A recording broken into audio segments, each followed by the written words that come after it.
Você está ali, na sua rotina, e o telefone toca. Vê o nome do seu filho adulto na tela.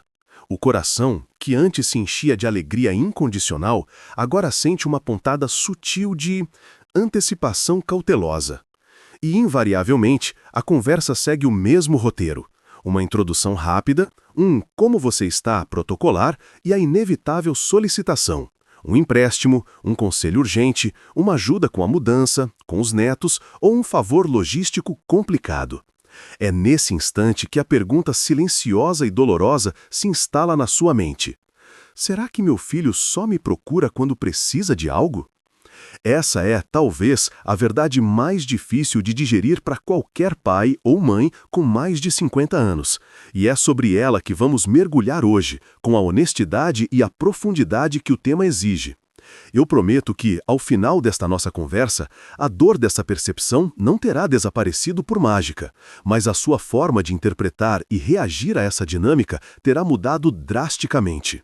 Vamos desvendar a psicologia por trás do que chamo de relacionamento de necessidade. E, mais importante, vamos traçar o caminho para reverter essa sensação de ser apenas um caixa eletrônico emocional ou um serviço de apoio sob demanda. Não se trata de buscar culpados, mas de buscar compreensão e, acima de tudo, de liberdade para construir laços mais profundos e duradouros, baseados no afeto e não na utilidade. É um convite para você assumir o controle da qualidade da sua conexão. É crucial que você saiba. Esse sentimento de ressentimento sutil, de se sentir usado ou ignorado até que uma crise ou uma demanda apareça, é absolutamente válido e humano. Ele não é um sinal de egoísmo, mas sim a manifestação de uma necessidade humana fundamental, a de conexão e reconhecimento recíprocos. Passamos décadas da nossa vida adulta sendo o porto seguro, a fonte inesgotável de recursos, sejam eles financeiros, logísticos, emocionais ou de tempo. Quando os filhos atingem a vida adulta e o ciclo de dar e receber não se equilibra naturalmente, a ferida narcísica é profunda. É o luto pelo fim daquela fase de dependência amorosa e o confronto com a nova fase de interdependência, que muitas vezes parece mais unilateral do que gostaríamos. Nós idealizamos a fase adulta dos filhos como um período de colheita emocional, e a realidade, muitas vezes, nos apresenta um campo que ainda exige muito plantio e, ironicamente, um jardineiro que se sente pouco reconhecido. A verdade que precisamos encarar sem rodeios está ancorada em 3 pilares psicológicos que explicam o comportamento do seu filho adulto. O primeiro é a lente da autonomia e sobrevivência.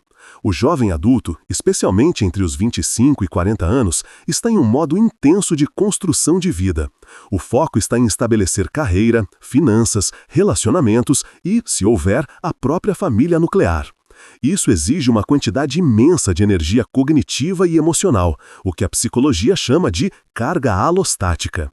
Na hierarquia de necessidades desse novo adulto, a manutenção do relacionamento com os pais, embora importante afetivamente, muitas vezes cai para a categoria de pode esperar ou resolver quando for necessário. Os pais, de forma paradoxal, são vistos como a base sólida, o pilar que sempre estará lá, independentemente de quantas vezes liguemos para perguntar como estão. Essa segurança inabalável, infelizmente, pode se traduzir em menos investimento ativo no relacionamento diário por parte deles. Eles não ligam porque sentem que não precisam se preocupar com você, no sentido de que você é a constante inabalável da vida deles. Você é a certeza, e as incertezas da vida exigem mais atenção. O segundo pilar é o que chamamos de inércia do papel, que é o padrão relacional estabelecido. Desde o nascimento, a dinâmica foi clara. Você é o provedor, o solucionador, o cuidador. O filho é o receptor da solução e do cuidado. Essa matriz relacional se cristaliza ao longo de 20 anos ou mais. Para o filho, é mais fácil e natural recorrer ao padrão já estabelecido, quando uma necessidade surge. Ele não está pensando, vou usar meus pais. Ele está pensando, preciso resolver X. Quem resolveu X a vida inteira e tem a solução mais rápida? Meus pais. É um atalho mental profundamente arraigado, que exige pouco esforço cognitivo. Para que essa dinâmica mude, é necessário um esforço consciente de ambos os lados para redefinir os termos da relação, o que raramente acontece de forma espontânea. E o terceiro, talvez o mais delicado, reside em nossa própria contribuição, ainda que inconsciente. Muitas vezes nós, os pais, reforçamos essa dinâmica. Quando o filho liga para pedir algo, nós nos sentimos necessários e, portanto, valiosos. Ajudar é uma maneira imediata, eficaz e viciante de obter validação. Inconscientemente, ajudamos a criar e reforçar essa dinâmica para que os filhos tenham pouca resistência.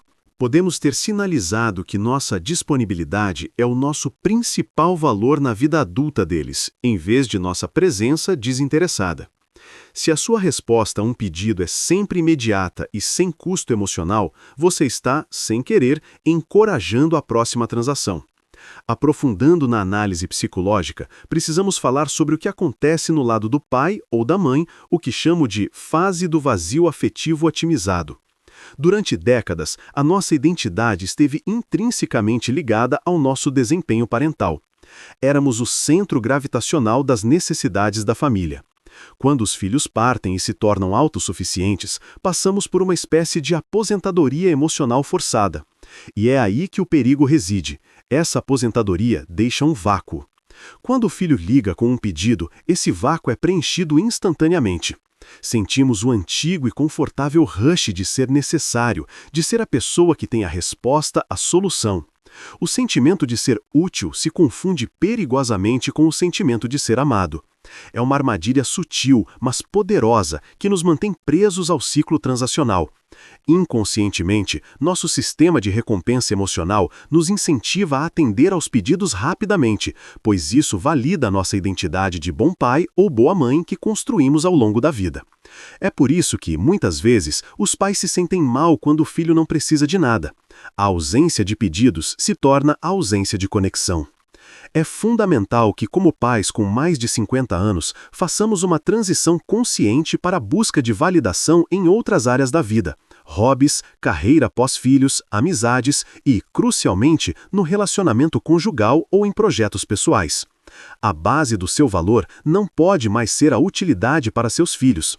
Se o seu único mecanismo de sentir-se valioso é através da ajuda que você oferece a eles, a dinâmica transacional está garantida e a dor da rejeição será inevitável quando a ajuda não for solicitada. Trata-se, em última instância, de um trabalho de redefinição de identidade pessoal, que precisa ser feito antes de cobrarmos qualquer coisa dos filhos. Não podemos pedir que eles nos preencham se não nos preenchermos primeiro. O foco deve ser em construir uma vida tão plena e interessante que a ligação do filho adulto se torne um bônus de conexão e não uma necessidade de validação. Pesquisas sociológicas e psicológicas sobre a chamada geração boomerang ou a extensão da dependência financeira e habitacional dos filhos adultos mostram que o período de interdependência é maior do que era para as gerações anteriores. Estudos indicam que filhos com mais de 25 anos, que ainda dependem financeiramente dos pais, tendem a ter interações mais focadas em transações e menos em compartilhamento emocional não essencial. Isso não é um julgamento, mas um reflexo das pressões econômicas atuais. A alta do custo de vida e a instabilidade no mercado de trabalho fazem com que o foco prático se sobreponha ao foco afetivo nas interações familiares. O relacionamento passa a ser mais uma ferramenta de gestão de riscos e recursos do que um refúgio puramente emocional. A verdade é que para muitos jovens adultos, ligar para os pais é sinônimo de resolver um problema e não celebrar uma vitória ou apenas ouvir uma voz querida. A própria sociedade empurra essa simplificação e cabe a nós resistir a essa simplificação. Pense no caso de Dona Lúcia, uma mãe com 62 anos que me procurou exausta de se sentir ignorada. O filho, João, de 38 anos, só ligava quando precisava de ajuda com o computador, com a declaração do imposto de renda ou para deixar o cachorro. As conversas não duravam mais do que 3 minutos, a menos que houvesse um problema. Um dia, Lúcia decidiu testar uma nova abordagem. Quando João ligou, já começando com um pedido, ela o interrompeu gentilmente. Ela não negou o pedido, mas antes de sequer ouvir o problema, ela mudou a pauta. Ela disse: João, antes de você me contar o que precisa, eu preciso de 2 minutos do seu tempo para te contar algo que me deixou feliz hoje, e eu preciso que você me ouça.